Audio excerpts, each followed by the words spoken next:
Bonjour à tous, bonjour à toutes. Bienvenue pour cette journée sur Dire la migration, écouter les migrants.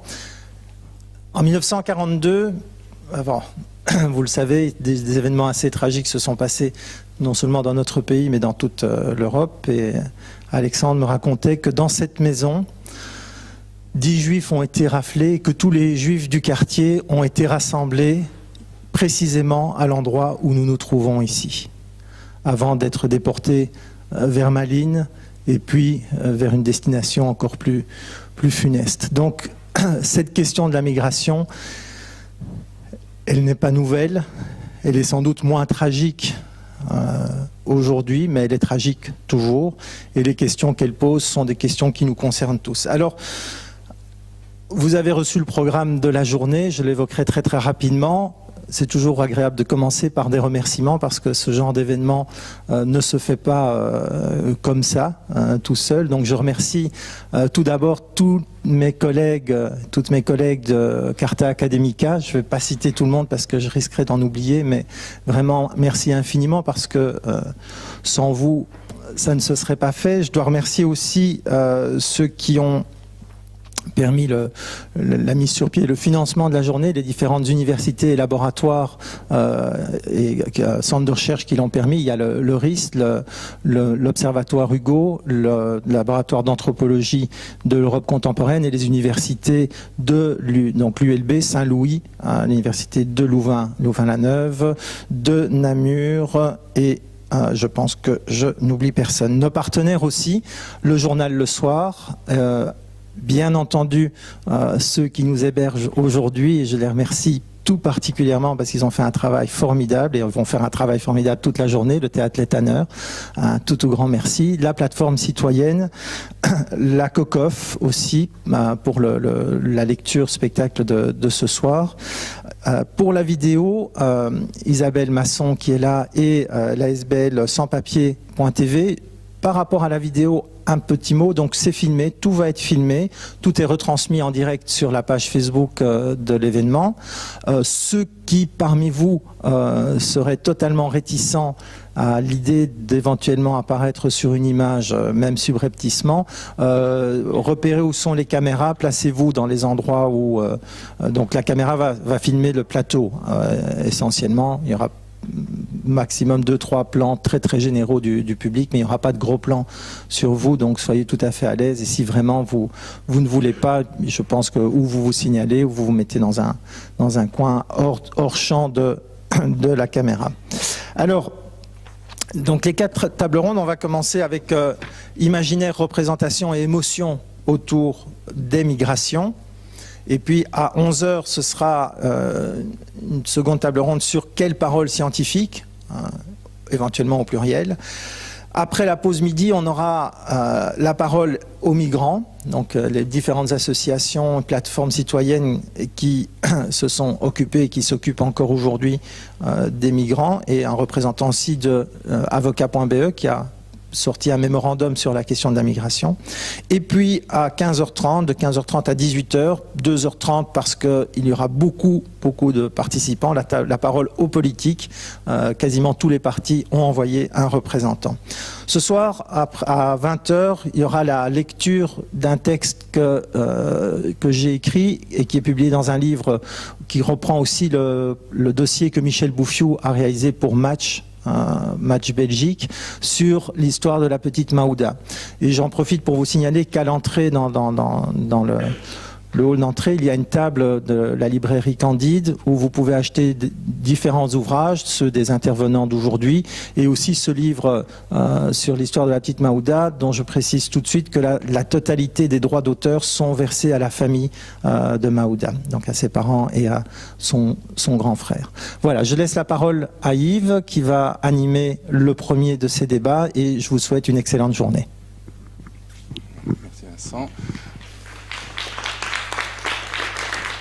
Donc, bonjour à tous, je suis Yves Moreau, je suis professeur à la KEL, je suis ingénieur et ma femme et moi sommes hébergeurs de migrants et familles d'accueil pour un mineur étranger non accompagné. C'est ça l'expertise que nous pouvons avoir sur le sujet. À part ça, je suis juste un bête ingénieur. Mais ce que je voulais faire, c'est introduire cette session très brièvement, donc imaginaire, représentation, émotion autour des migrations. Donc la question, quels sont les principaux discours dans l'espace public au sujet de la migration et des migrants et en quoi font-ils obstacle à une appréhension rationnelle de ces enjeux. Voilà, c'est comme ça qu'on a décrit la session. Et donc le format que je propose, c'est de laisser chaque membre de la table ronde brièvement 5 minutes présenter un point de vue par rapport à cette question. Et puis on pourra avoir soit une séance de ping-pong entre les membres du panel, mais ce sera encore mieux s'il y avait des questions qui pouvaient venir de l'audience et donc auxquelles les membres du panel pourraient réagir. Je vais les introduire brièvement. Donc d'abord nous avons François Gemène, qui dirige le laboratoire, l'observatoire Hugo à l'Université de Liège. C'est un spécialiste de la géopolitique de l'environnement et des migrations. Il est aussi professeur à Sciences Po à Paris. C'est quelqu'un qui va régulièrement sur le terrain. Donc, il a été à la Nouvelle-Orléans après l'ouragan Katrina, en Chine, au Kyrgyzstan, dans l'archipel de Tuvalu, aux Maldives, à l'île Maurice et au Japon après la catastrophe de Fukushima.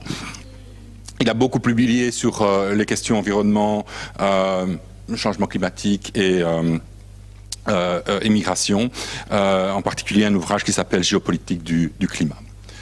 Puis nous avons Michel Vizard, qui est un journaliste économique bien connu de la RTBF, qui a beaucoup couvert les grandes crises financières et économiques durant sa carrière. Vers la fin de sa carrière, il a commencé à beaucoup s'impliquer dans l'associatif et maintenant il est impliqué dans la plateforme eChange, un mouvement à la base citoyen pour plus d'implication dans la politique, où il a créé un groupe migration avec Jean-Michel Lafleur, qui a aussi publié beaucoup sur cette question, pour élaborer des pistes de solutions, par exemple autour du thème de l'inclusion. Puis nous avons Jacinthe Mazzochetti, qui est du laboratoire d'anthropologie prospective à l'UCL et qui mène des recherches en Afrique de l'Ouest, dans les îles Maltaises et en Belgique, où elle rencontre les héros et héroïnes du monde contemporain qu'on appelle migrants et migrantes. Donc elle s'intéresse tout particulièrement sur les trajectoires migratoires et sur la reconnaissance des exilés face au discours politique et public en matière d'asile et de migration et leur caractère discriminatoire et souvent violent. Alors, nous avons Martin Delex, qui est professeur invité à l'Université Saint-Louis à Bruxelles, dans l'Institut d'études et aussi enseignant à l'Institut d'études politiques de Lille. Il étudie la convergence des théories de la démocratie et la sociologie des migrations. Il a récemment publié un ouvrage sur le contrôle des frontières dans les démocraties contemporaines et en particulier aux frontières extérieures de l'Union européenne, qui s'appelle « Au bord de la démocratie ». Nous avons Nicolas Vado, qui est un dessinateur de presse et aussi auteur de bande dessinée. Et il collabore avec le Vif l'Express depuis 1993 et avec l'Echo depuis 2008. Vous avez beaucoup de ces cartoons. Il est aussi membre de Cartooning for Peace, donc il a été le vice-président de 2013 à 2007 de cette association. Et en particulier, pour rapport à une trajectoire migratoire, il a la triple nationalité française, britannique et australienne. Il a longuement vécu en Australie et travaillé encore pour la presse belge à ce moment-là. Et puis nous avons Laura Calabrese, qui est professeure au département des sciences de l'information et de la communication à l'ULB. Elle travaille sur l'analyse du discours, la sociolinguistique et la communication. Et en particulier, elle a récemment publié un ouvrage avec Marie Véniard qui s'appelle « Penser les mots et dire la migration », donc tout à fait au cœur de la question qu'on veut aborder, qui est quels sont les imaginaires, les représentations et les émotions autour des migrations. Je vais demander à François de commencer et puis passer la parole de l'un à l'autre. Merci beaucoup. Bonjour à toutes et à tous. Merci pour l'invitation et surtout pour l'organisation de la journée. Donc, puisqu'on a 5 minutes pour faire un propos liminaire, je ne vais pas traîner. Simplement pour dire qu'à mon sens, le débat public aujourd'hui dans les sociétés européennes est organisé autour, effectivement, est largement façonné par des imaginaires autour de la migration. Et je vais distinguer un imaginaire autour des migrations et un imaginaire autour des migrants. Et les deux sont évidemment liés l'un à l'autre. Notre imaginaire sur les migrations, je crois, reste largement façonné par une très vieille conception de la frontière qui date du traité de Westphalie au XVIIe siècle et qui va supposer qu'à chaque territoire doit correspondre une population. Et que si forcément à chaque territoire doit correspondre une population, eh bien, les migrations dans ce schéma sont une forme d'anomalie. Et aujourd'hui, on a une conception de la frontière qui est mise en cause, mise en question, par le fait qu'un même territoire va accueillir plusieurs populations et qu'une même population va se trouver répartie sur plusieurs territoires. Et donc la question qui va se poser, c'est comment est-ce qu'on recompose une population, un nous commun, à partir des gens qui se trouvent sur un même territoire. Mais cette idée que la migration soit considérée comme une forme d'anomalie a de très importantes conséquences politiques. D'abord parce que je pense qu'on va rester prisonnier dans ce que j'appellerais un paradigme de l'immobilité, c'est-à-dire cette idée que dans un monde idéal, personne ne migrerait, et donc on va développer par rapport à cela une rhétorique différente pour forcer un peu le trait, caricaturer le propos. Si on est de gauche, on va dire qu'il faut trouver des moyens d'empêcher les gens de partir. Si on est de droite, on va dire qu'il faut trouver des moyens d'empêcher les gens de venir. Mais dans un cas comme dans l'autre, on va rester sur le même principe de base, c'est-à-dire l'idée que, idéalement, chacun devrait rester chez soi. Et donc, on n'a pas encore du tout d'acceptation du caractère structurel des migrations au XXIe siècle dans un monde globalisé. Et le résultat en termes de politique migratoire est malheureusement dramatique, puisque si les migrations sont considérées politiquement comme une forme d'anomalie, eh bien on ne développe pas de projet politique en matière d'asile ou d'immigration. Et le résultat, je dirais que la Belgique en est un formidable exemple, c'est qu'on va avoir au mieux une politique migratoire qui sera strictement managériale, c'est le style Maggie de Bloch où on va quelque part gérer des flux et donc avec une politique qui sera très déshumanisée, puisqu'on va considérer qu'il y a juste des gens qui entrent et qui sortent et qu'il faut gérer cela comme on gérerait des flux de marchandises, où on va avoir au pire une politique qui sera uniquement une politique de communication et de surenchère, c'est le style Theo Franken, où finalement on ne va même plus du tout s'occuper des migrations, on va simplement utiliser et instrumentaliser la figure des migrants ou des demandeurs d'asile pour faire sa communication politique et agiter les peurs et les anxiétés de la population pour se construire une stature politique, ce qui a formidablement marché dans le cas de Theo Franken. Ça m'amène à la deuxième partie de mon propos qui touche à l'imaginaire sur les migrants eux-mêmes.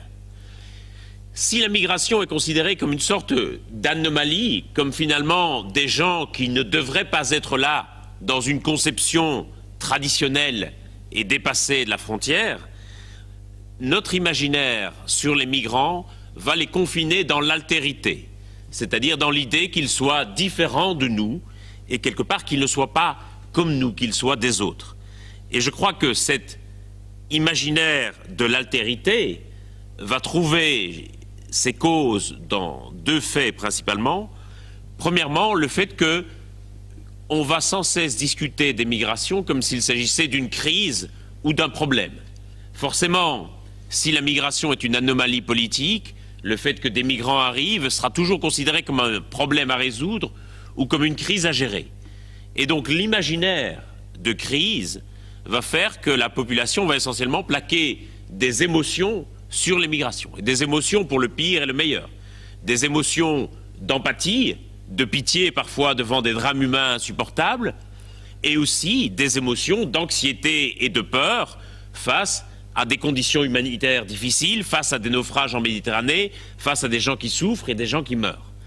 Et donc on va avoir ces deux types d'émotions, qui d'ailleurs ne sont pas forcément contradictoires. La peur n'empêche pas l'empathie et vice-versa, mais on va avoir une grande difficulté à discuter rationnellement et pragmatiquement des questions migratoires. Et je crois que c'est une des raisons qui font que le débat est si passionné, si passionnel sur ces questions dans nos sociétés. Et l'autre cause, je crois, qui explique et qui justifie cet imaginaire d'altérité, c'est le fait qu'on va sans cesse parler des migrants au pluriel. On va dire les migrants, les réfugiés, les étrangers, les demandeurs d'asile. Comme si quelque part cette condition de migrant devenait consubstantielle de leur identité. Et comme s'il était impossible de reconnaître derrière le qualificatif de migrants, réfugiés, sans-papiers, demandeurs d'asile, étrangers, voire même de plus en plus musulmans, il était impossible de reconnaître chacune des personnes. Et je pense profondément que c'est en reconnaissant chacune des personnes dans leur singularité et derrière ce qualificatif qui correspond au fond à une situation administrative mais ne définit pas leur identité, c'est donc en reconnaissant cette singularité que nous parviendrons à réaliser que les migrants sont au fond une partie de nous-mêmes et pas les autres qu'on imagine. Et donc je crois que c'est par là que passera la possible reconstruction d'une société, d'un nous commun, à partir de populations d'origines différentes, mais qui habitent sur un même territoire. Bonjour à tout le monde. Alors d'abord, une première chose par rapport à mes voisins, moi je n'ai rien de spécialiste de la migration du tout. Par contre, je suis plongé dedans d'abord par un terrain un peu personnel depuis quelques années, et puis aussi parce que je suis actif au sein de cette plateforme qui vient d'être citée, eChange. eChange, c'est une plateforme qui n'est pas un parti politique, mais qui réfléchit sur une autre manière de faire la politique. Et un des thèmes qui a été mis sur la table pour les groupes de travail et groupes que j'ai créés avec Jean-Michel Lafleur de l'Université de Liège, c'est bien sûr le thème migration. Alors très rapidement, nous avons rassemblé pendant plusieurs mois, mais c'était pas énormément de réunions, mais beaucoup d'échanges et quelques réunions, une vingtaine de personnes, et nous ne voulions pas avoir que des universitaires, il y en a plusieurs qui ont participé à nos travaux, mais aussi des personnes de terrain, qu'ils soient ou étaient éducateurs ou qu'ils soient dans l'économie, parce qu'évidemment, on le sait, l'économie, le travail est un aspect fondamental. Donc, nous nous sommes situés plus dans la solution que le constat, mais je rebondis sur le constat de François Gémen, qui m'arrange très bien, parce que c'est exactement ce que nous avons dit au départ de notre groupe de travail. On n'est plus capable aujourd'hui de parler sereinement de la migration en Belgique. Le débat, pour des tas de raisons, et notamment pour certains propos de nos ministres qui viennent de partir, ont polarisé complètement le débat et rend toute discussion quasiment impossible, on le sait. Vous mettez 4 membres d'une même famille autour de la table, vous avez un débat sur la migration, ça ne va pas toujours bien se terminer. Donc ce qu'on s'est dit, c'est que malheureusement, cette situation-là bloquait toute possibilité de mettre des solutions concrètes et pratiques sur la table, parce que tout de suite, on s'embarque dans des exclusifs, dans un sens ou dans l'autre, et donc c'est devenu quasiment tabou. Donc il y a beaucoup d'écueils. Or, c'est fondamental d'arriver à les dépasser. Alors, je ne vais pas rentrer dans tout le détail, mais nous nous sommes dit, il faut que chaque composant de la société s'engage par rapport à ce débat-là. Alors, le premier engagement, il est le nôtre citoyen. Parce que c'est nous qui devons réapprendre à nous parler. Et alors, nous mettons une proposition sur la table. Il y a en Belgique un nombre immense d'associations. Je suis sûr que la plupart d'entre nous font partie d'une ou deux, voire 3 associations. C'est de donner la parole à ces associations et donc à leurs membres, aux gens qui sont sur leur terrain. Ça nous permet d'aller partout. Ça permet d'aller tout où on veut en Belgique, dans des quartiers qui sont peut-être d'origine plus immigrée que d'autres, dans des quartiers au fin fond des campagnes où peut-être que ce sont des Belges qui sont là depuis des décennies, et que ces gens parlent et de faire remonter le ressenti. Pourquoi ? Parce qu'il faut attendre la voix de tout le monde, c'est-à-dire ceux qui sont récemment peut-être des immigrés, ceux qui sont des Belges comme nous depuis très longtemps, mais qu'on ne dit pas toujours parce qu'ils n'ont pas la tête du Belge blanc, entre guillemets, comme on peut le dire, mais qu'ils sont considérés encore comme des étrangers. Tous ces gens doivent pouvoir se parler, ça ne se fait pas aujourd'hui ou quasiment pas. Oui, il y a le langage des spécialistes qu'on a ici et c'est indispensable, mais se parler est important. Donc engagement des citoyens, premier niveau. Deuxième engagement aussi du monde économique. Dans ce groupe de travail, nous avions il y avait 20 personnes dans ce groupe de travail. Il y avait 2 chefs d'entreprise, dont un très important, c'était le CEO de Sodexo, société que vous connaissez bien. Il y en avait aussi des syndicalistes, par exemple le syndicaliste de la CSC, absolument passionnant, qui couvre la migration. Les échanges entre eux, ils n'en avaient jamais parlé comme ça, étaient vraiment intéressants. Donc l'idée, c'est de dire au monde économique qu'il y a moyen de vous impliquer plus dans la mise au travail des gens qui sont là depuis pas très longtemps ou à le voir qui viennent d'arriver. Exemple, il y a tout un parcours, on le sait, pour simuler, on n'aime pas le mot nous, mais l'intégration. Alors c'est vrai qu'il ne faut pas apprendre la langue, des tas de choses, mais on peut mettre au travail en entreprise des gens qui n'ont pas encore une pratique très importante de la langue parce que certains travaux ne le demandent pas. Mais par contre, grâce à ça, ils peuvent, avec cet stage en entreprise, maîtriser plus vite la langue et aussi l'inclusion parmi les autres travailleurs et ainsi de suite. Donc, implication du monde économique. Ça va plus loin que ça, mais c'est très important. Et les personnes avec qui on a échangé étaient tout à fait d'accord là-dessus. Implication, et sachez de quoi je parle un petit peu au niveau du monde des médias aussi, dans le langage qu'on emploie, dans beaucoup de choses, dans la reconnaissance. Et il y a des choses qui se font aussi, de l'expertise qui vient des personnes d'origine de la migration, quel que soit leur âge ou leur nombre d'années en Belgique par ailleurs. Ce n'est pas toujours le cas. Ça commence à s'améliorer. Il a été créé, vous en la connaissez sans doute, une banque de données qui s'appelle Expertalia. Donc, il y a autant d'experts d'origine du monde immigré qu'on peut en trouver en Belgique aussi. Il faut aussi les chercher, les interroger. Les médias doivent faire le job à ce niveau-là. Évidemment, implication, c'est fondamental du monde politique, à une capacité de dépasser ce blocage et ne pas se mettre des exclusifs, parce que sinon on ne va pas avancer. Et là, le forum dont je parlais tout à l'heure peut servir à ça. Si on alimente en réflexion et qu'on voit que c'est basé sur des échanges entre les gens, je crois qu'on peut obliger d'avancer. Si on met tout ça ensemble, on peut arriver à des pistes qui sont intéressantes et relativement concrètes. Et je prends un exemple pour le monde politique. Et nous avons organisé 2 réunions grâce à des associations. Donc on a un peu testé le principe, une à Namur et une à Molenbeek, où on est arrivé avec la note que j'ai ici. On en a discuté pendant 2h30 de chaque côté, avec des gens extrêmement différents, plein de nationalités, d'âge, d'origines différentes. Et on a testé. Et je prends un exemple tout à fait idiot, mais, enfin, qui n'est pas idiot du tout, mais auquel on ne pense pas, l'acquisition de la nationalité. En Belgique, sauf dans quelques communes, je dis bien, il y en a. Quand on devient belge, et c'est une personne qui l'a vécu, c'était, je ne sais pas si c'était Namur, mais c'est à Namur le débat, qui dit, ben oui, moi j'ai une fonctionnaire comme si, voilà, vous êtes belge. Ben non. En France, il y a déjà un peu plus de choses, mais faire un passage symbolique, une cérémonie symbolique, et pas seulement à la commune, à un niveau plus élevé, c'est une intégration. Et ça, je peux vous dire que quand on a testé à Molenbeek comme à Namur cela, tous les gens ont dit, mais oui, évidemment, c'est important. Moi, quand je suis devenu belge, ou je vais devenir belge, moi, j'ai envie qu'on me reconnaisse comme belge aussi et qu'on me dise quels sont mes droits et quels sont mes devoirs. Alors, c'est un des exemples des petites solutions que nous mettons sur la table, mais ça a rencontré beaucoup d'écho. Alors, je me suis placé peut-être déjà plus loin dans le débat, mais je crois que c'est intéressant d'ouvrir ces pistes de solutions. En 2 mots, je ne fais pas de pub ici pour le magazine, mais ce sera longuement détaillé dans le Vif demain, un très long article, donc vous pouvez le lire. Il y aura, je crois, 8 à 10 pages là-dessus. Et puis, on va essayer d'aller plus loin avec cette note après les élections, parce qu'on va les grouper avec les autres groupes de travail. Et je crois qu'on a un vrai terreau pour ouvrir des voies qui n'ont pas nécessairement été ouvertes ou qu'on n'a pas appuyées jusqu'à maintenant. Voilà. Merci. Oui, je vais m'en tenir à mes notes pour essayer de tenir à 5 minutes. Donc l'idée que je veux développer, c'est qu'il n'y a plus guère de place aujourd'hui dans les représentations et les pratiques qui en découlent pour l'exilé héros qui a toute une histoire, que celui-ci ait quitté son pays pour fuir un régime liberticide ou du fait d'un contexte socio-économique délétère, d'un environnement naturel dégradé. Et donc dans le contexte d'anomalie tel qu'il a été décrit en introduction par François Gemène, ce changement de regard s'inscrit dans un basculement plus global qui, ces dernières décennies, a progressivement métamorphosé les représentations à l'égard des migrants et des réfugiés en Europe. Donc, fermeture et militarisation des frontières, mais aussi discours de faillite de l'intégration, chute des taux d'acceptation des demandes d'asile. Et donc, l'aspect sélectif qui régissait les migrations économiques s'est donc déplacé. L'accueil s'est vu réservé aux vraies victimes qui doivent apporter la preuve des violences qu'elles ont subies. Et parallèlement, on observe une convergence de plus en plus claire de 2 branches de la loi, celle de la criminalité et celle de l'immigration, avec ce fameux nouveau concept de crime migration en anglais qui regroupe les 2 mots. C'est l'idée que les techniques policières sont aujourd'hui appliquées au contrôle, qui étaient et qui sont toujours appliquées au contrôle et à la répression de la délinquance, sont aujourd'hui également utilisées pour la gestion des personnes dites irrégulières, dont les délits sont pourtant d'ordre administratif. Alors cette mutation de l'image des migrants et des réfugiés, elle est également très prégnante dans le discours médiatique. Alors je m'appuie ici sur une étude collective qui a été financée par Belspo autour des représentations des médias, dans les médias des migrants et des réfugiés, qui va sortir là tout bientôt en 2019, à laquelle j'ai participé. Et en gros, en résumé très très grossier, les différentes analyses de contenu réalisées pointent des tendances semblables. Donc d'une part, les personnes migrantes sont largement représentées comme victimes ou en danger. Les portraits négatifs sont beaucoup plus fréquents que les portraits positifs. Les personnes sont présentées dans une position passive, sans véritable voix, et les migrants et les réfugiés ont en outre tendance à être amenés à une masse dont on nie les individualités. Et en outre, en se concentrant principalement sur le point de vue des autorités institutionnelles et politiques, les discours sont largement structurés par l'idée d'une mise en problème.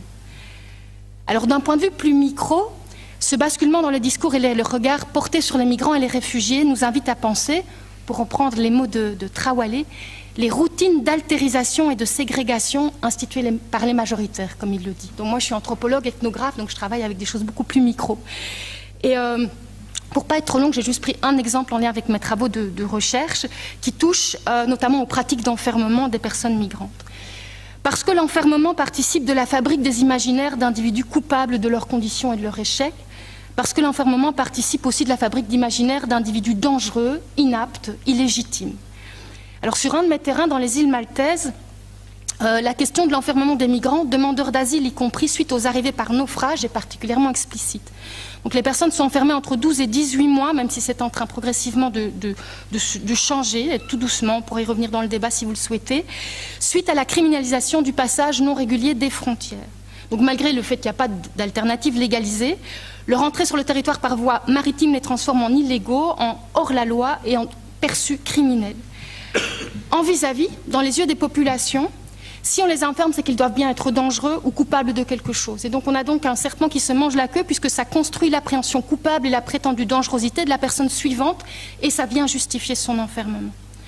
Alors ces discours relatifs aux bons et mauvais migrants, aux vrais et faux réfugiés, finissent, et je cite ici Foucault, par constituer un régime de vérité qui se joue par ailleurs dans le registre de la panique morale et qui en viennent à faire accepter toute une série de choses, dont l'enfermement des migrants, alors que, comme le dit Claire Rodier, ils ne sont privés de liberté que pour des raisons administratives, ce qui est tout à fait... quand on y pense, c'est assez fou. Alors, ces régimes de vérité sont aujourd'hui devenus pratiquement inquestionnables, malgré le fait qu'ils ont des effets non seulement violents, mais tout à fait contre-productifs, puisque ça n'empêche pas évidemment les personnes de migrer, ça criminalise par contre les parcours. Ceci dit, malgré le fait que ça ne fonctionne pas, comme le dit Bitlow, eh bien, il y a autre chose qui se joue, et ce qui se joue est notamment d'ordre symbolique, c'est-à-dire que leur scène est davantage idéologique, spectaculaire, elle joue et elle se joue des affects et des émotions. Et donc dans un contexte d'accroissement des inégalités, de difficultés croissantes à se réaliser, en vis-à-vis des mobilités des élites et des fluidités économiques, de tensions entre souveraineté et déterritorialisation, les discours sécuritaires, mais aussi les murs réels, viennent faire illusion face aux peurs de perte tout en nourrissant les peurs de l'autre.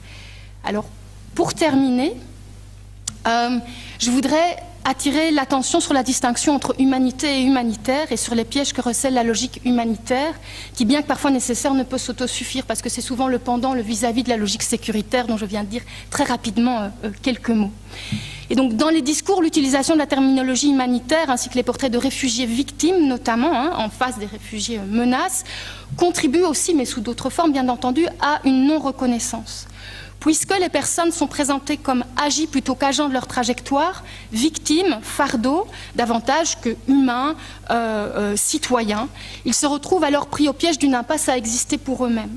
Donc cette image de victime dans laquelle ils sont enfermés alimente d'autres peurs. Ce n'est pas les peurs de l'abus de droit, ce n'est pas les peurs de la compétition sur le marché de travail, ce n'est pas les peurs des risques de violence, c'est notamment les peurs qui tournent autour de la question de l'abus de notre système social, mais il y en a d'autres.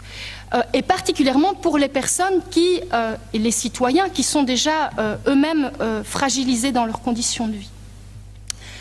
En outre, ce faisant, s'observe le maintien d'un ordre social tout à fait inégalitaire, puisque logique et sécuritaire et humanitaire à terme empêchent toutes deux aux migrants d'être des jeux politiques, des jeux qui ne seraient pas réduits à une massification déshumanisante et effrayante ou aux violences et précarités qu'ils ont vécues. Et là, je me tourne vers Yves. Si j'ai encore 1 minute, je terminerai avec un extrait d'entretien. Je peux ou je ne peux pas? Je peux? Alors, je voudrais citer Hicham, qui est un jeune réfugié syrien de 26 ans. Je m'excuse, c'est en anglais et je ne vais pas avoir le temps de traduire, mais je trouve... Enfin, voilà, vous me direz ce que vous en pensez. Il dit « 1000 cases is just a count. It's just a number. But one guy, one story could rest in your mind. His name, his picture... We have in the news, there was an accident, 2 people named X and Y, je ne sais pas comment on dit en anglais, were killed. It's a tragedy. But there was an accident, 100 people died. 100, it's a number. We don't think about these 100 families, 100 beloved ones. So maybe if the media is using Mohammed is a refugee and he did things, they can give a much positive image to the people. And refugees, they can feel, oh, they believe in us. Okay, we are not only in need, and it's important for us. And also, sometimes they can say, refugees have problems, but Belgians have also problems. So we have our problems, they have their problems, we have problems. We can work it out together. It's all about humanizing people. Voilà, bon, merci. Bonjour et merci beaucoup de l'invitation.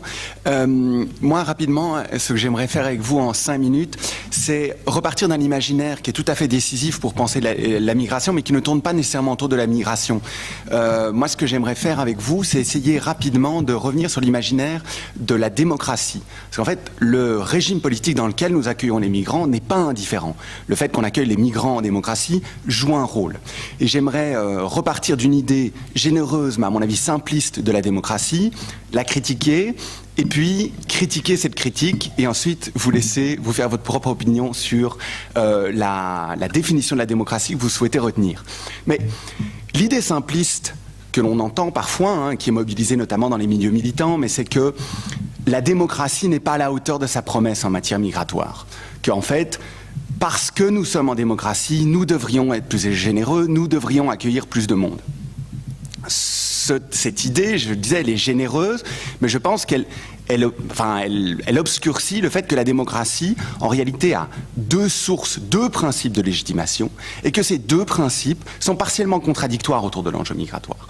Le premier principe de détermination de la démocratie, c'est un principe qui dit que la démocratie, c'est le régime politique dans lequel la communauté décide pour elle-même.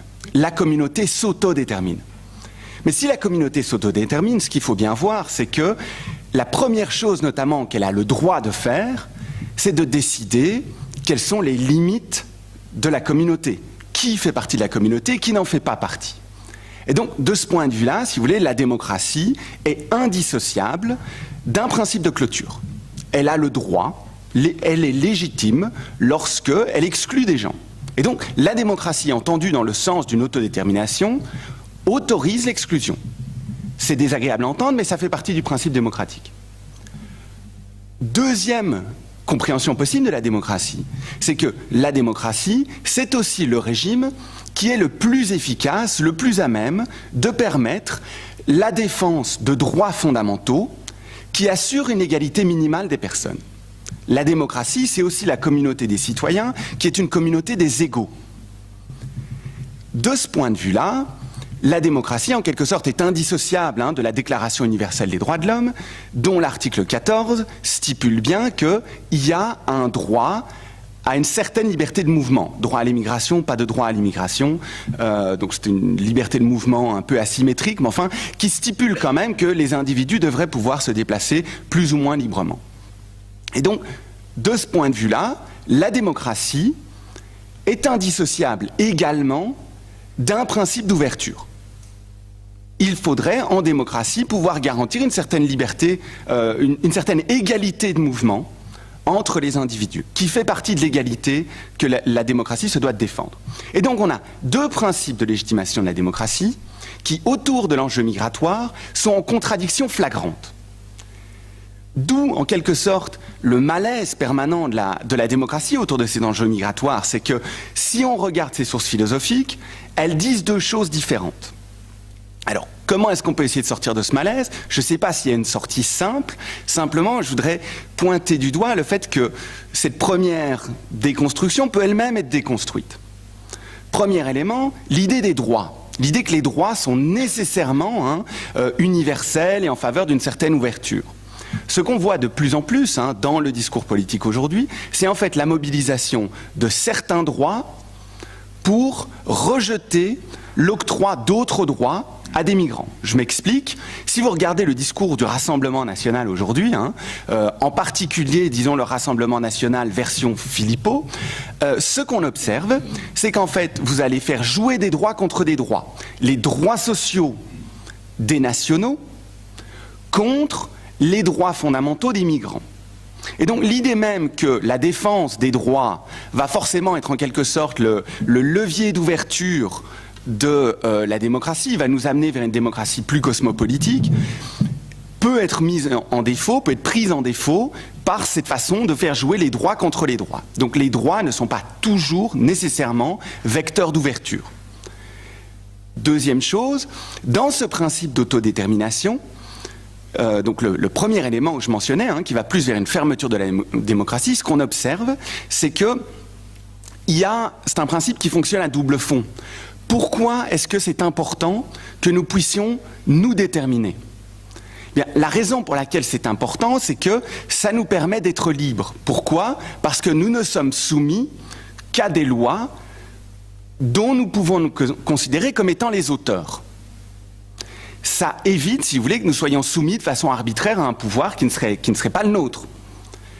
Mais si on observe de ce point de vue-là la démocratie, on se rend compte qu'en fait, le principe d'autodétermination, c'est vraiment une procédure. C'est-à-dire qu'il faut pouvoir être l'auteur des lois auxquelles on est soumis. De nouveau, si on observe les politiques migratoires, ce qu'on constate, c'est qu'en fait, les premières personnes qui sont soumises aux politiques migratoires sont des gens qui n'ont pas eu l'occasion de les rédiger. Ce sont les migrants. Et donc, il y aurait, du point de vue même du principe d'autodétermination, la possibilité de dire, si nous voulions être des démocrates authentiques, conséquents, en fait, nous devrions reconnaître que les migrants eux-mêmes devraient être invités à participer à la rédaction notamment des politiques qui les concernent, donc des politiques migratoires. Donc la démocratie, pour résumer, est plus complexe que ce que l'idée généreuse et simpliste un peu qu'on pourrait en avoir, et c'est à partir de cette complexité, si vous voulez, qu'il faut pouvoir réfléchir les enjeux migratoires et la difficulté de la question migratoire. Merci de votre attention. Merci. C'est étonnant parce qu'à chaque fois qu'on parle de la migration, du débat sur la migration ici, c'est en général considéré comme un problème. Moi, il se trouve que j'ai été un migrant, je suis toujours, en quelque sorte, je ne suis pas belge. Il n'y a que 300 millions de personnes sur Terre qui sont des immigrés. Un immigré, c'est quelqu'un qui vit dans le pays où il ou elle n'est pas né. Il n'y a que 300 millions, c'est quand même très très peu, c'est à peine 5% de la population mondiale, ça c'est un premier chiffre qu'il faut avoir. Alors, comme il s'est dit tout à l'heure, je suis franco-britannique, je suis français par mon père, britannique par ma mère, et je vis en Belgique depuis 30 ans. Et je suis aussi australien parce que j'ai épousé une Australienne. Donc j'y suis allé par amour. On a fait nos enfants là-bas et puis on est revenu. Et donc j'étais très concerné quand Theo Franken est arrivé avec ce qu'il appelait le modèle australien. Alors Theo Franken, c'est un nationaliste. Moi, j'ai une aversion profonde pour le nationalisme parce que le nationalisme part du principe que l'endroit où vous êtes né, c'est-à-dire ce sur quoi vous n'avez eu aucune influence, vous détermine tout au long de votre vie et vous rend plus ou moins important que votre voisin ou votre voisine qui est né ailleurs. C'est d'un déterminisme que je trouve épouvantable. Et quand Theo Franken parlait du modèle australien, j'ai l'impression qu'il ne prenait que ce qui l'intéressait dans le modèle australien. Il aurait peut-être dû demander à des gens qui avaient vécu ce modèle australien ce qu'ils en pensaient, ce qui est mon cas.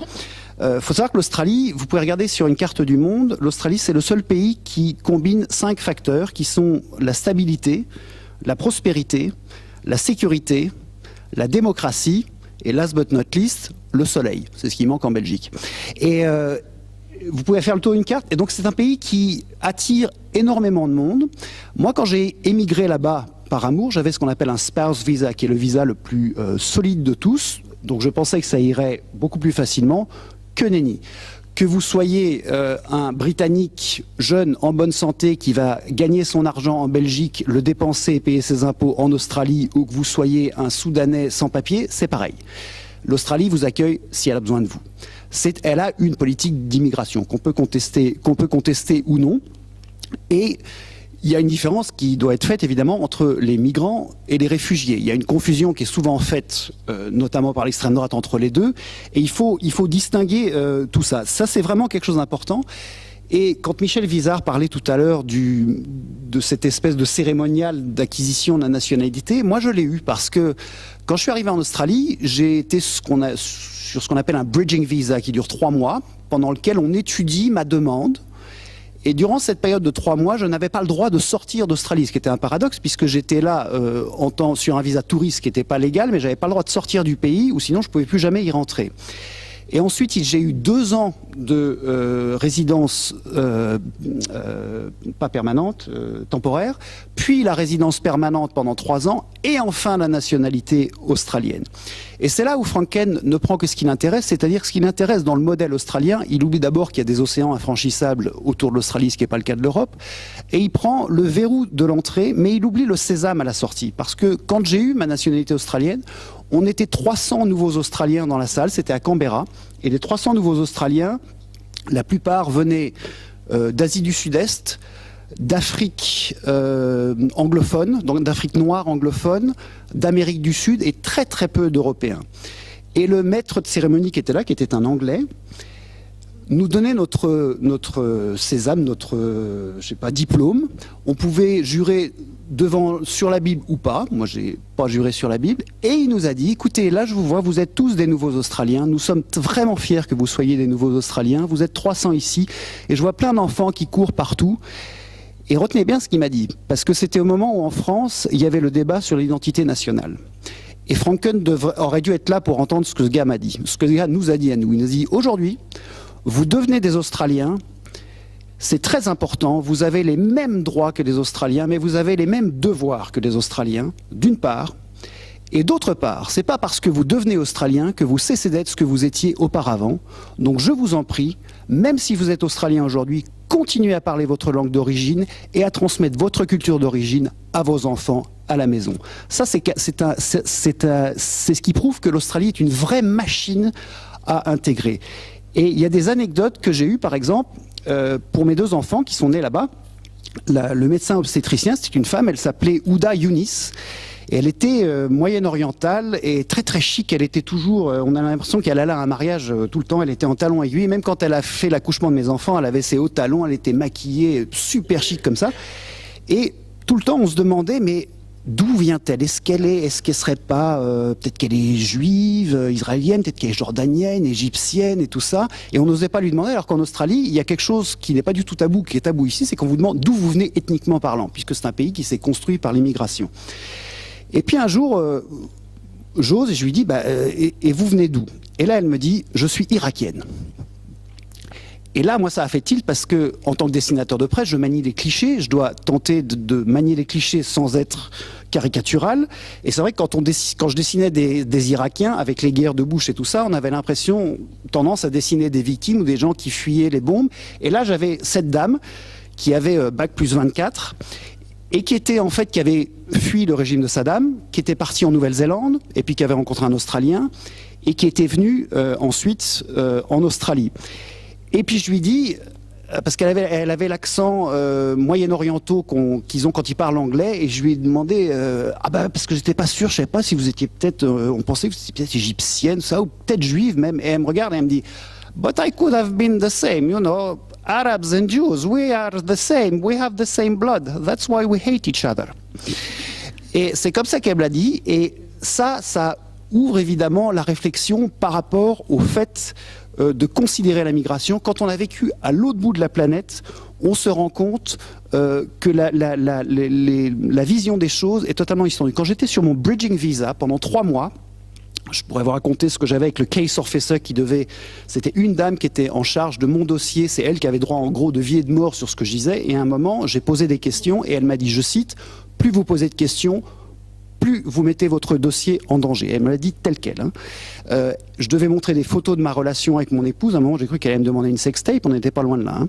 Et je me suis rendu compte qu'après, une fois que j'ai eu ça, la vision des gens était autre. Mais quand j'étais dans la rue, je marchais dans la rue, pendant ces 3 mois où je ne savais pas si j'allais pouvoir revenir, j'avais mon container qui arrivait, on voulait acheter un canapé, j'ai dit à ma femme, attends, on va pas acheter un canapé, parce que si ça se trouve, il va devoir retourner en Belgique aussi sec le canapé. J'avais l'impression que tout le monde me regardait comme un alien. Et ça, je pense que les gens qui critiquent l'immigration souvent devraient, quelques semaines dans leur vie, se mettre dans la peau d'un immigré, c'est-à-dire quelqu'un qui marche dans la rue, qui a l'impression que tout le monde le regarde en le jugeant. Et c'est le sentiment que j'avais, ce qui était probablement erroné, mais ça a changé totalement ma vision sur la migration. Et j'ai publié une tribune dans mon journal L'Écho il y a 1 an, et j'ai terminé par ce que je pense être la réalité, c'est que l'homogénéité rend con. L'homogénéité, c'est terrible parce que si vous restez entre boucher charcutier vous devenez con. Si vous restez entre dessinateurs de presse, vous devenez con. Si vous restez entre Belges, vous devenez con. Et donc, parce que vous n'avez que des miroirs en face de vous qui vont vous dire, voilà, vous êtes ce que je suis. Et c'est pour ça que je trouve que la migration est souvent vue comme un problème beaucoup plus que comme un débat politique. Et c'est ça que je trouve un peu étonnant ici. Voilà. Merci beaucoup. Alors moi, je travaille sur les mots et je viens de publier un livre avec ma collègue Marie Véniard sur les mots de la migration.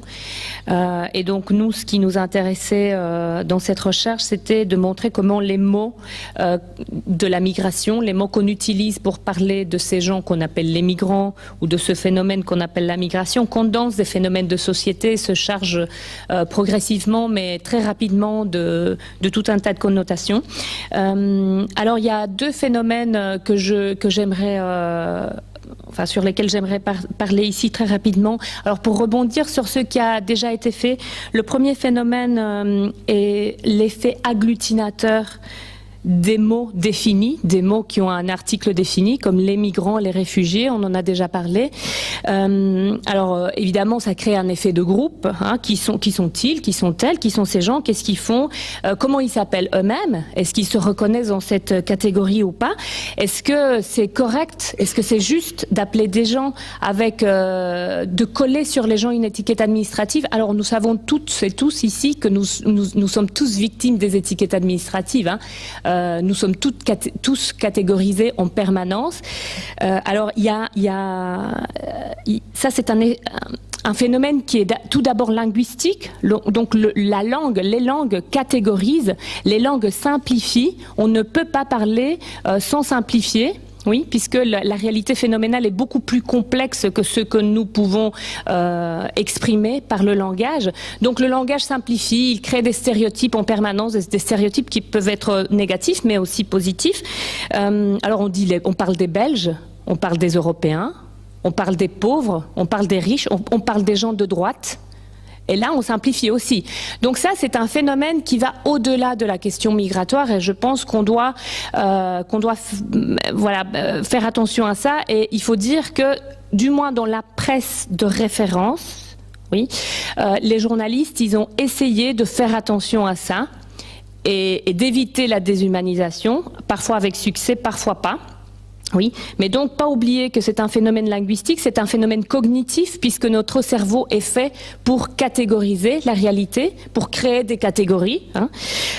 Et puis c'est un phénomène social puisque, on l'a déjà dit, l'État-nation, il a besoin de catégories pour gérer la masse de citoyennes et de citoyens que nous sommes. Donc ça, c'est un premier phénomène. Et le deuxième phénomène que je trouve très intéressant et qui se produit dans le discours politique et médiatique, c'est qu'on est confronté à un choix binaire qui est celui de migrants-réfugiés. Alors je ne sais pas si vous vous souvenez, pendant l'été, en août 2015, Al Jazeera avait déjà posé très tôt cette question du poids des mots, hein, qui est une métaphore en fait, qui circule beaucoup. Hein, on parle du poids des mots quand on n'est pas d'accord avec les mots qu'on utilise. Quand on est d'accord, on ne parle pas du poids des mots. On ne dit pas faites attention aux mots justes, les mots ont un poids, etc. Et donc ce que disait Al Jazeera dans cet article qu'ils avaient publié en août 2015, c'est qu'ils allaient plus utiliser le mot migrant puisqu'il était très péjoratif et qu'ils allaient uniquement utiliser le mot réfugié, ce qui pose un problème au niveau de la catégorisation des personnes et de la protection que l'État donne à celles et ceux qui sont considérés des réfugiés.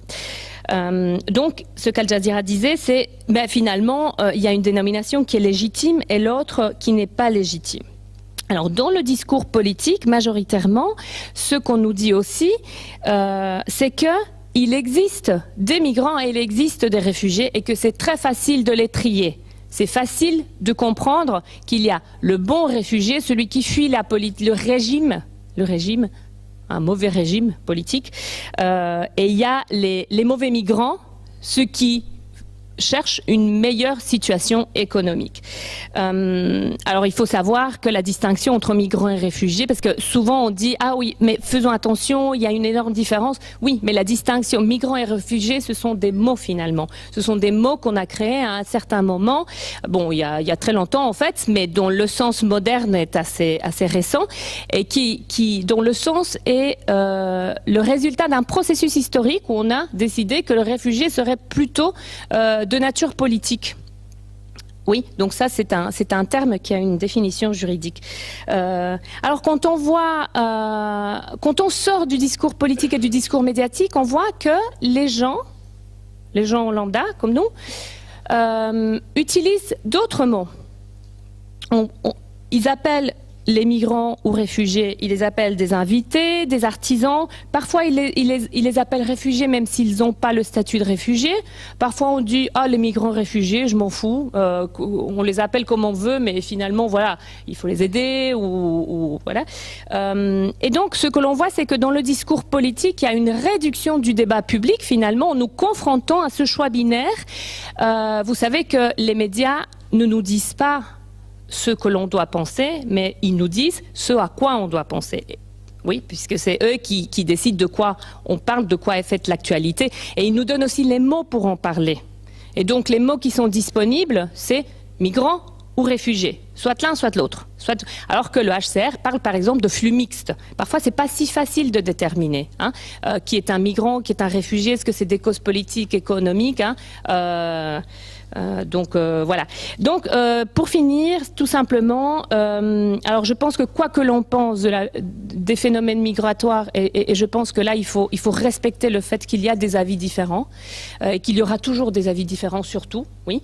Je trouve que notre responsabilité est de toujours remettre en question l'usage des mots, et notamment dans le discours politique, oui, et de ne pas prendre ça pour argent comptant. Voilà, et de faire des choix parfois qui vont à l'encontre de ce répertoire limité de mots qui nous est donné.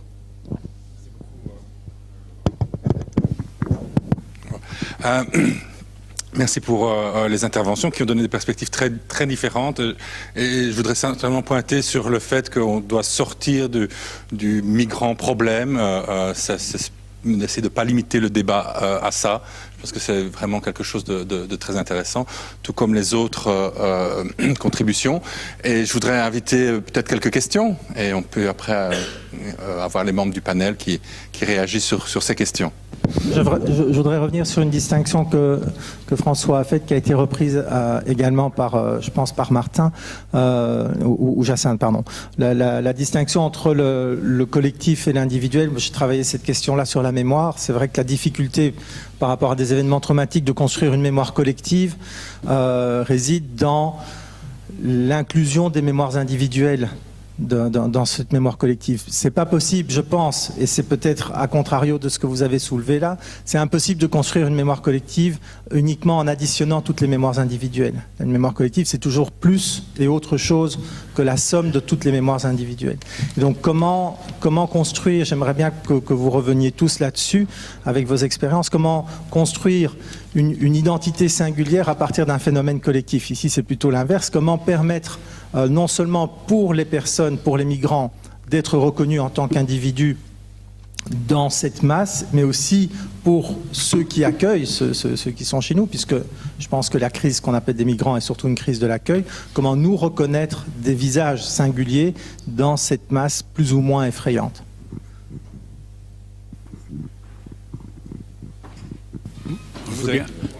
Je veux bien commencer au niveau des médias parce que ce que Vincent dit ici, c'est fondamental et les médias ont été plusieurs fois, à juste titre, je pense, interpellés par rapport à ça.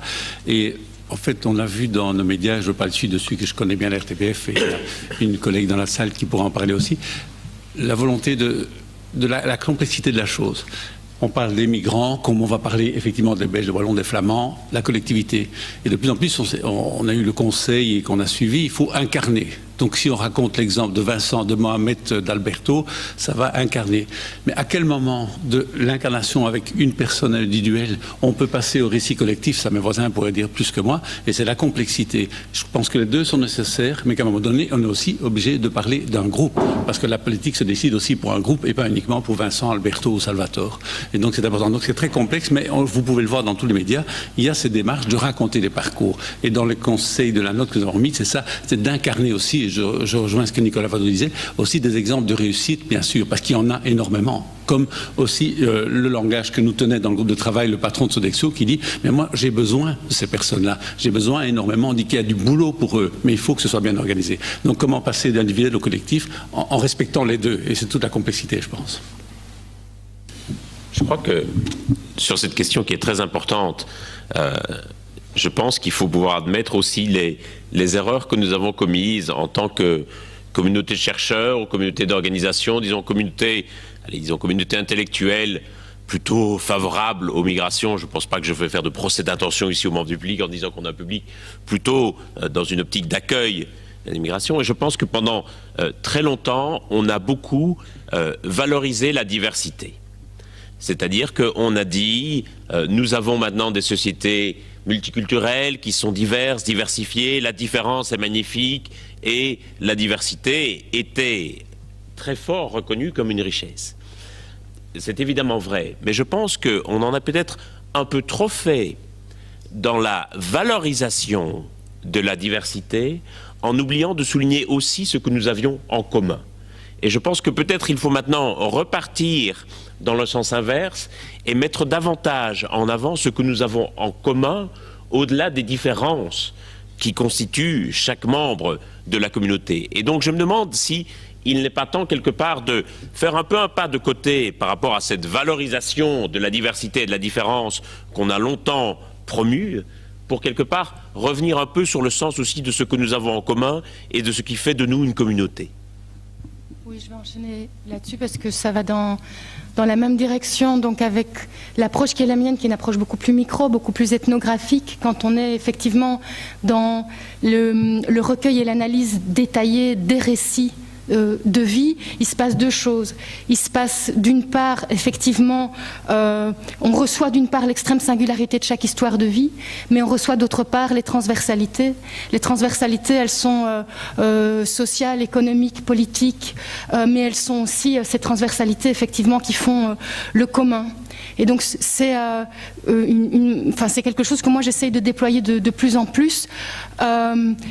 La mise en vis-à-vis d'histoire permet aussi, et la mise en vis-à-vis de personnes qui sont issues d'une diversité culturelle permet aussi de repérer là où on se rejoint et là où effectivement on ne se rejoint pas. Et on ne se rejoint pas, il y a effectivement les questions culturelles, mais généralement là où on ne se rejoint pas dans les travaux que je mène pour le moment, c'est sur l'accès aux droits, c'est sur les discriminations que l'on vit ou que l'on ne vit pas. Et c'est intéressant aussi du coup de pouvoir réfléchir ensemble à ce commun et ce faisant de mettre en exergue les points de tension, mais aussi les violences finalement et l'inégalité des vies, comme le dit Fassin. Je pense qu'il y a quelque chose là d'important. Oui, je vais m'arrêter là. Oui.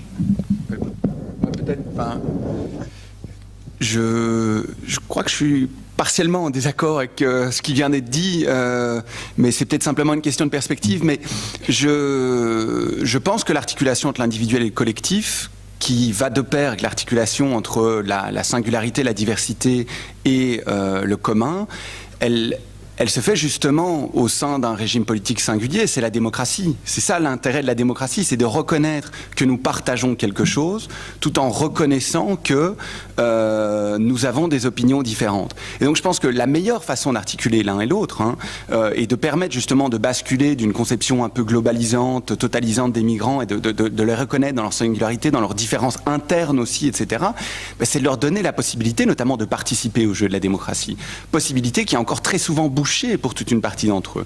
Et donc si on veut avoir l'occasion d'articuler en fait comme ça l'individuel et le collectif, la diversité et la communauté, je pense que c'est à travers le jeu politique que ça doit se faire et à travers le jeu démocratique singulièrement. Oui, moi je voudrais revenir je méfie des discours où on dit Mohamed est un migrant, il a réussi, ce qui sous-entend à l'inverse que donc en principe un migrant ne devrait pas réussir. Moi je trouve qu'il y a un problème avec la normalité. Moi je trouve qu'on devrait plutôt faire attention à la méritocratie. J'ai un exemple en tête qui est un footballeur, Rio Mavouba, c'est un footballeur français qui a joué à Lille, qui a été international. Et l'histoire de ce gars est assez simple. Il était donc un footballeur professionnel, mais le gars était un boat people. Il est né, je crois qu'il est même né sur une embarcation de fortune. Ses parents venaient du Sénégal ou de Côte d'Ivoire. Il est né là-bas, le type, il est devenu footballeur professionnel et pas une fois on a dit c'est un migrant qui est devenu footballeur professionnel. Non, c'est un gars qui était très bon, qui était footballeur professionnel, point barre. Et donc je pense qu'enfermer les gens dans des catégories parce qu'ils sont migrants, c'est d'autant plus intéressant qu'ils aient réussi. Je pense que c'est se tirer une balle dans le pied et ne pas rendre service aux gens. Moi je pense qu'il faudrait plutôt se baser avant tout sur la compétence, donc sur la méritocratie, avant de se prononcer sur l'origine. Une autre question? Moi, j'aimerais juste rebondir sur parce que je trouve c'est très intéressant ce que vous avez dit. J'aimerais rebondir sur l'usage du mot diversité en fait, qui est donc juste pour donner un éclairage linguistique, mais peut-être que je réponds pas à la question qui a été posée. Mais en fait, quand on a étudié le mot diversité, enfin moi je l'ai étudié et ce que l'on constate dans les usages, c'est que diversité renvoie à la différence. On utilise très peu le mot diversité, par exemple, pour se référer à la population indigène de la Belgique. Oui, on l'utilise uniquement pour celles et ceux qui sont marqués par la différence, et d'où cette expression qui est extrêmement bizarre d'un point de vue discursif issu de la diversité. Oui, donc finalement, en fait, ça, c'est un mot qui est hyper bizarre dans son fonctionnement, puisqu'il est censé dire l'hétérogénéité, mais en fait, il ne dit pas l'hétérogénéité, il marque la différence par rapport à la société majoritaire. Voilà. Il y avait là-dessus, si je peux me permettre, une très belle publicité de la deuxième chaîne de télévision danoise, qu'on voit un peu dans Borgen pour ceux qui suivent la série, et qui, en fait, la publicité fonctionnait comme ceci. On faisait venir dans un grand hangar des groupes de Danois qui étaient très identifiés et très stéréotypés. Donc vous aviez un groupe de mères célibataires, vous aviez un groupe de bikers avec des vestes en cuir, vous aviez un groupe d'immigrés africains. Et donc ces groupes étaient séparés. Et puis il y avait un animateur au centre du hangar qui disait « Je voudrais maintenant que ceux qui ont fait l'amour la nuit dernière s'approchent de moi et forment un groupe. Et je voudrais maintenant que ceux qui ont redoublé une année scolaire s'approchent de moi. » Et donc en fait, en utilisant toute une série d'autres marqueurs, quelque part, de diversité que ceux qui étaient un peu visibles immédiatement, l'animateur reconstituait des groupes complètement différents de ceux qui étaient entrés. Évidemment, le message publicitaire était que nous avons tous davantage en commun au-delà des différences visibles. Et je trouve que c'était très très vrai sur question qu'est-ce qui marque quelque part notre différence et notre appartenance à un groupe. C'est très souvent effectivement ces signes de différence visibles, alors qu'il y a parfois bien d'autres choses et bien davantage que nous avons en commun au-delà de différences apparentes. Oui, moi je voudrais réagir aussi. Moi j'entends des diversités dans diversité des histoires de vie. Et donc pas diversité culturelle, et c'est ça le premier. Et j'ai envie de réagir par rapport à ce que tu as dit, parce que peut-être je me suis mal fait comprendre. Moi je pense absolument pas qu'il faut enfermer les gens dans d'autres cases qui seraient parce qu'on est ceci, cela, on a réussi, ou de mettre... Non, l'idée c'est de pouvoir raconter la complexité des histoires de vie. Pour le moment, indéniablement, dans la majorité des discours, les personnes que l'on qualifie de migrantes ou de réfugiés, etc., sont enfermées dans des toutes petites cases qui ne permettent pas de déployer en fait justement le commun. Et donc c'est plutôt cette idée-là, c'est pas simplement dire Mohamed est un bon gars, il a fait ceci, cela, regardez, c'est pas tous des mauvais. C'est absolument pas ça. C'est pouvoir permettre aux personnes d'exister dans la complexité de leur être. Et c'est quand même, ben voilà, je voulais repréciser ça. Merci. On va prendre une autre question. Juste une micro-réaction à ce que disait Martin sur la question de la démocratie. Se pose alors directement la question du droit de vote des personnes de nationalité étrangère, qui est un enjeu singulièrement absent, je trouve, de la campagne électorale. Oui, tout à fait. C'était un peu le sous-entendu de mon intervention. C'était que, mais bon, qui, à côté de ça, est relativement décevant. Le droit de vote a été reconnu pour les communales et pour les européennes. Et on voit que malheureusement, les personnes dont on aimerait qu'elles se saisissent de cette question-là, justement, pour pouvoir apparaître un peu et être visibles dans l'espace public et se singulariser, se servent pour l'instant relativement peu de cet outil-là. Oui, dernière chose sur ça. Par rapport au droit de vote des étrangers, je suis concerné puisque je vais voter aux Européens en tant que Français. J'ai reçu ma convocation hier, mais mon vote est obligatoire. Moi, j'ai un gros problème avec ça. C'est-à-dire que mon vote, je suis étranger et mon vote est obligatoire. Je suis français, en France, le vote est pas obligatoire. Je vais voter parce que je veux voter pour les européennes, mais mon vote est obligatoire. Donc il faudrait peut-être accorder les violons aussi. Je suis belge et qui habite en France, mon vote est facultatif. Voilà. J'ai le choix de m'inscrire ou pas sur les listes. Donc le monde est mal fait. Hein. Ok, peut-être passer à une autre question. Oui, je voulais revenir sur ce qui a été dit à propos de la presse, et puis juste après, par François Jemaine, à propos de cette fameuse publicité qui en effet montrait qu'en croisant les critères, etc. Je me demande, et c'est vraiment très sincère de ma part, c'est pas, ça pourrait avoir l'air calculateur, ça ne l'est pas. C'est vraiment une vraie interrogation. Pourquoi est-ce que tous les discours apparemment plus faciles, genre Alain Destex, pourquoi est-ce que tout ce qui attise plutôt la haine et tout ce qui utilise les chiffres dans un sens qui n'est probablement pas celui que nous tous ici nous voudrions, sinon nous ne serions pas là, pourquoi est-ce que ça marche mieux ? Je veux dire, cette pub dont vous parlez, Monsieur Jemaine, elle est extraordinaire, elle fait comprendre super facilement les choses. Le livre de Jean-Michel Lafleur, eh bien, il pourrait aussi séduire. Enfin, et en plus, j'ai la naïveté de croire que peut-être dans le monde, et restons en Belgique, je pense qu'il y a plus de gens qui ont envie d'être positifs, mais il faut bien quand même constater, et les médias s'en servent, mais mon propos n'est pas d'incriminer les médias, il faut constater que les discours négatifs l'emportent et semblent séduire plus, ou alors est-ce qu'on a une image tronquée des... Je partage aussi ce constat sur le fait que les discours négatifs semblent effectivement recevoir davantage d'écho. Et moi je suis frappé aussi... par exemple, il se trouve qu'avec Pierre Verberon, on va sortir un petit livre de propositions à peu près au moment où Theo Franken sortait son livre aussi. Et je suis très frappé de voir que Theo Franken était invité partout dans la presse à faire des interviews et qu'après, il y avait un petit encart en disant « Ah, au fait, il y a aussi un type de médecin du monde et un chercheur qui ont publié un petit livre de propositions. » Comme si, quelque part, les deux n'avaient pas à être mis sur le même plan. Et je ne dis pas du tout que Theo Franken n'a pas le droit de s'exprimer dans l'espace public ou de faire des propositions, mais j'étais très frappé de l'appétit et l'appétence des médias pour, quelque part, ce qui est controversé, ce qui va attiser les peurs et les haines. Je pense qu'il y a deux éléments qui expliquent cela. Il y a d'abord le fait, je crois, que on est dans des cercles vicieux, où quelque part, tout ce qui va, quelque part, attiser le négatif, les peurs et les anxiétés, quelque part, va en entraîner davantage. Et que donc, il va y avoir un effet d'entraînement, comme à l'inverse, ce qui va entraîner et ce qui va, quelque part, susciter le positif aussi va entraîner aussi du positif. Quand on regarde la plateforme d'accueil des réfugiés, la plateforme citoyenne à Bruxelles, il y a, allez, je dirais 45 000 personnes là-dedans. C'était pas 45 000 personnes qui, au départ, je dirais, auraient spontanément accueilli des migrants chez elles. Et si on leur avait dit, vous allez accueillir un migrant chez vous, je pense que beaucoup de gens ne l'auraient pas fait au départ. C'est un effet d'entraînement qui a fait que leurs voisins, leurs collègues le faisaient, qui a fait que ça les a entraînés. Donc je crois beaucoup à cette capacité d'entraînement et donc à la responsabilité essentielle des politiques pour faire basculer quelque part le discours d'un côté ou de l'autre. Je pense vraiment que le pire entraîne le pire et le meilleur entraîne le meilleur là-dedans.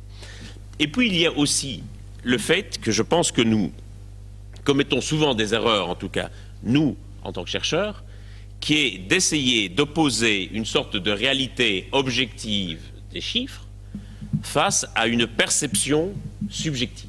Et quelque part ne pas suffisamment prendre en compte cette perception subjective. Et si les discours de Franken et de Destex marchent très bien, c'est parce qu'ils font abstraction de la réalité objective pour justement partir de la perception subjective des gens. Et nous... Mais pour autant que ces chiffres, je crois, pour autant que ce chiffre rejoigne la perception subjective des gens. Je suis parfois frappé du fait qu'on va dire ou faire des exposés à Bruxelles en disant, vous savez, en Belgique, il n'y a que 8 ou 10% d'immigrés ou d'étrangers, etc., dans des quartiers où il y a parfois 30 ou 35% de population d'origine étrangère. Et donc les gens, je pense, vont parfois avoir l'impression que quelque part, on leur ment ou qu'on leur prend pour des idiots, quelque part en alignant des réalités objectives qui sont des agrégats nationaux macroéconomiques, qui ne correspondent pas du tout à la réalité que eux vivent et qui est en quelque sorte aussi une forme de vérité. Je crois qu'en tant que chercheurs, nous devons faire l'effort de reconnaître que cette perception subjective est aussi une forme de vérité et que quelque part, si on croit qu'on a d'un côté une sorte de vérité objective, statistique, qui va s'opposer à des mensonges, des a priori, des idées reçues, je pense qu'il faut réaliser aussi que ces idées reçues et ces a priori constituent aussi pour les gens une forme de vérité et qu'il faut parvenir à intégrer cela. Je voudrais ajouter deux choses. D'abord, ça n'a pas encore été dit, pour moi c'est absolument fondamental. Je ne suis pas sociologue, rien du tout, mais ça a été dit dans le groupe et c'est une chose que j'ai ressentie en tant que juriste économique depuis la crise d'il y a 10 ans, c'est qu'en fait il faut donner la parole aux gens qui se posent la question, pas leur dire voilà, il n'y a pas autant d'immigrés que vous pensez. Non, non, non, non, il faut leur donner la parole et les angoisses sont absolument légitimes et c'est elles qui doivent être déconstruites d'abord. Alors évidemment, quand là-dessus on met un lance-flamme qui s'appelle Franken ou d'autres de Stex, ça fait évidemment des catastrophes, mais il faut aussi donner la parole, c'est un peu l'idée de notre forum pour aller sur le terrain, c'est de écouter non pas seulement des gens comme nous qui sont déjà démotivés, mais écoutez des personnes qui ont peur et leur dire mais vous pouvez venir et vous pouvez sans tabou dire vos craintes en respectant votre interlocuteur. Ça c'est une première chose.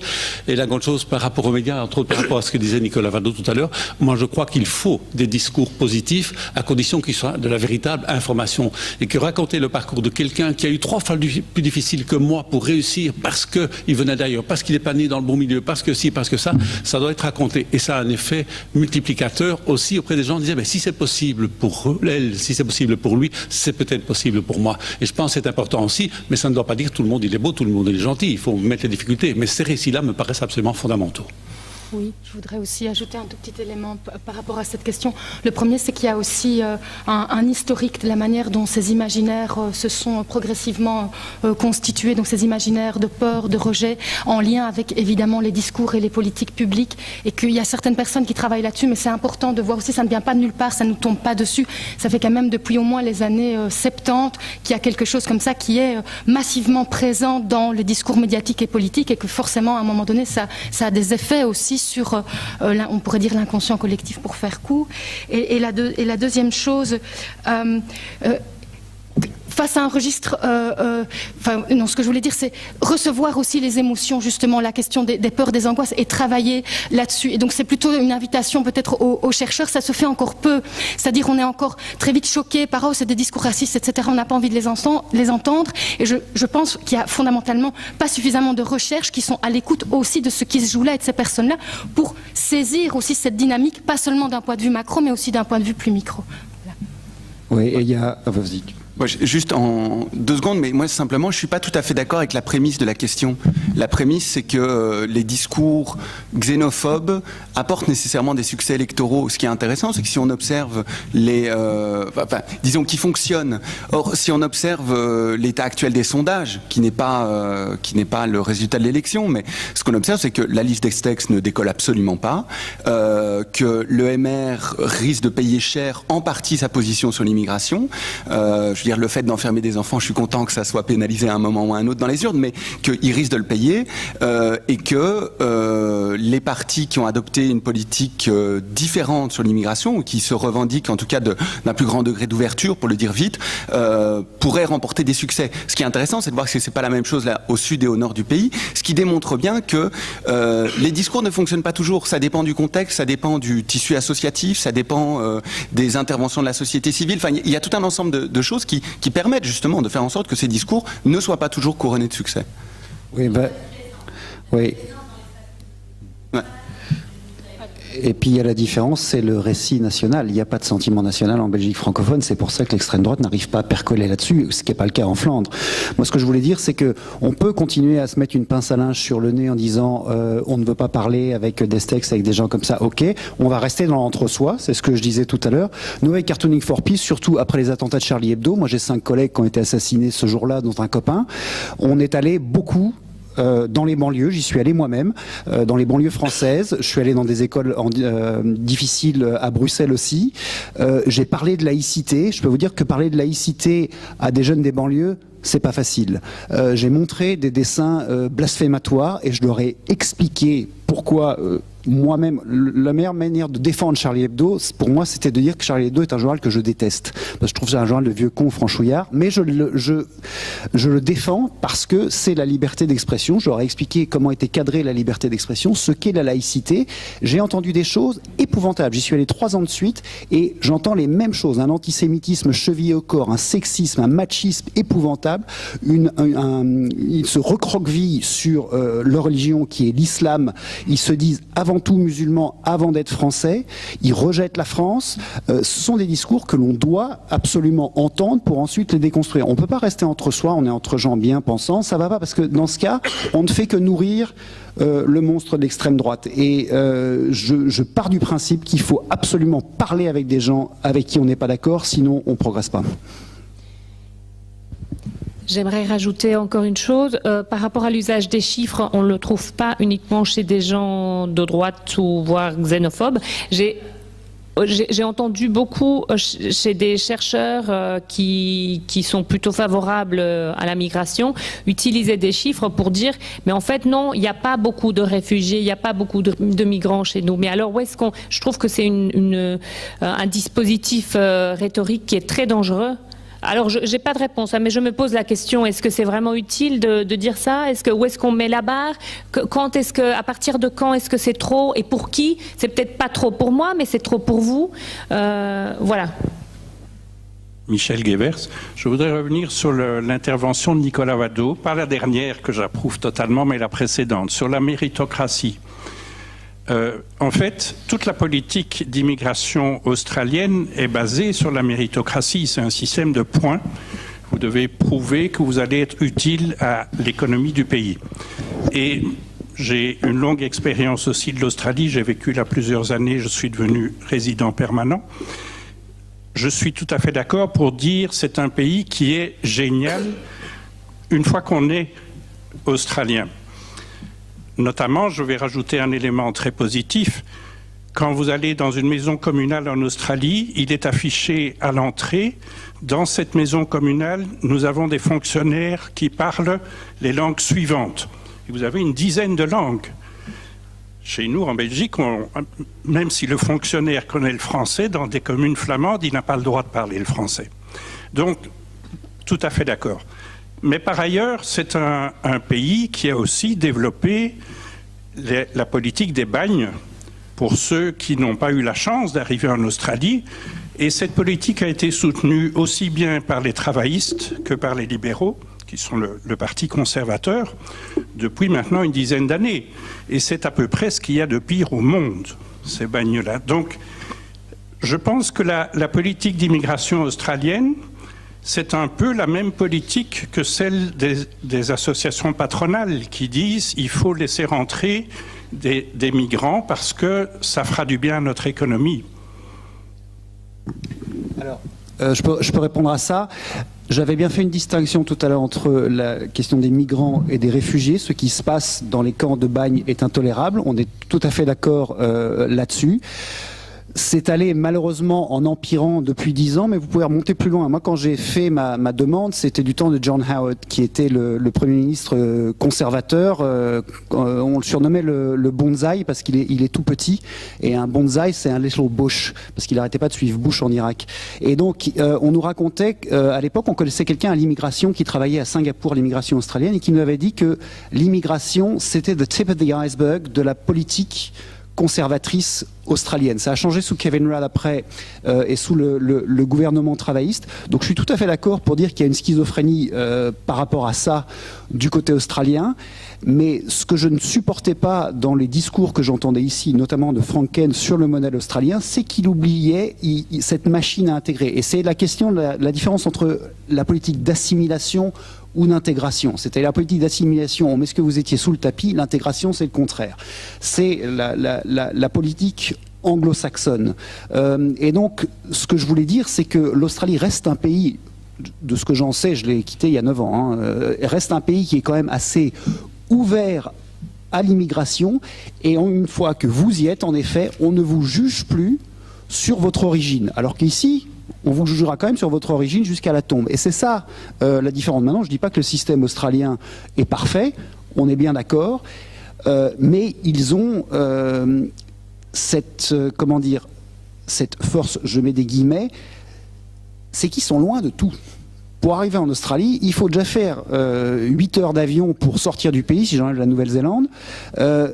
Les gens qui arrivent en bateau, ils peuvent pas arriver comme en Méditerranée, parce que ça va être, ils sont quasiment sûrs de mourir. Et si encore ils arrivent en Australie, ils doivent traverser des déserts infranchissables pour arriver dans les grandes villes. Donc, il est plus facile de juguler, entre guillemets, l'immigration quand on est dans un pays si loin que quand on est en Europe. Donc c'est pour ça que quand Franken nous dit qu'il faut appliquer le modèle australien d'immigration en Europe, j'estime que c'est impossible. En revanche, il y a des choses qui sont sur l'immigration choisie, qui peuvent être questionnées ou mises en pratique ici. Par exemple, moi j'ai dû passer le parcours d'intégration, et je trouve que je parle anglais couramment, donc j'avais pas ce problème-là, mais j'ai dû répondre à des questionnaires. Il y avait même un truc qui est allé au Parlement, c'est qu'on devait savoir s'il y a une des questions qu'on devait mettre dans ce questionnaire, si on devait connaître le nom d'un joueur de cricket très connu des années 60. Pour savoir si on était vraiment australien, il fallait connaître ce gars-là. Finalement, ils ont enlevé le truc du questionnaire. Moi, j'avais jamais entendu parler de ce mec-là, évidemment. Mais donc, il y a des questions qui peuvent être triviales et des questions beaucoup plus profondes. Mais on peut critiquer le modèle d'immigration australien, mais la différence entre le modèle d'immigration australien et ici, c'est que l'Australie a un modèle d'immigration. Ce qui n'est pas le cas ici. Et ça, c'est le problème ici, c'est qu'on est le cul entre deux chaises. C'est je pense qu'on n'a pas encore choisi ici quel modèle nous voulions dans notre vieille Europe, sachant que c'est beaucoup plus compliqué étant donné la géographie générale. Malheureusement, on n'aura pas le temps de faire le tour de cette première question, donc je propose qu'on aille boire un café et voilà, les membres de la table ronde sont là, donc poser encore plus et plus de questions. Je pense que c'est un très beau départ. Merci encore à tous les membres de la table ronde et merci au public pour les questions.